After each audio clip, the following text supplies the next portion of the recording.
Қазақстан Даму банкі бірыңғай жинақтаушы зейнетақы қорынан алатын 167,5 миллиард теңгені 15 жыл ішінде қайтарып бермек. Бұл туралы Астана телеарнасына берген эксклюзивті сұхбатында банк басқарма төрағасының орынбасары Елена Кагай айтты.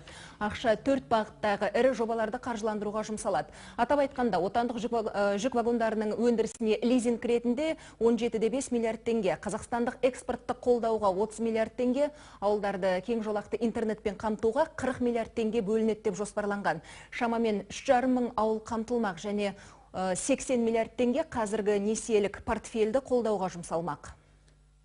Все пенсионеры могут спать спокойно. Барлық зейнеткерлер тыныш ұйықтай алады. Қазақстан Даму банкі бірыңғай жинақтаушы зейнетақы қорының қаржысын қайтарып бере алмайды деген мәселе тұрған жоқ. Ақшаны қайтаратынына күмән болмасын. 3-тен 15 жыл аралығында қайтарамыз. Алғашқы траншты сәуір айында күтіп отырмыз. 80 миллиард теңгедей. Оның 65 миллиарды несиелік портфельді қолдауға бағытталады.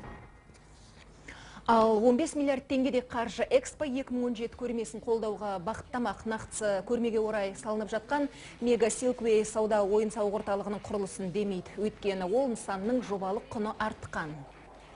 Ну, понятно, девальвация она коснулась всех. Девальвация қаржыландыру деңгейіндегі нысандарға да, құрылысы жүріп жатқандарға да әсер еткені түсінікті. Жобалық құны артқасын, оны осы қаражат арқылы қаржыландыру керек болды. Сол Мега Силквей нысанын. Бұл жоба Қазақстан Даму банкі емес, Экспо 2017 көрмесінің түрлі жобаларына қатысып жатқан Бәйтеректің еншілес компаниясы Бәйтерек Девелопмент арқылы жүреді. Олар қолдау сұрады. Басында 15 миллиард теңге деп шешкенбіз, бірақ бұл сома әлі өзгеріп, одан аздау болуы да мүмкін.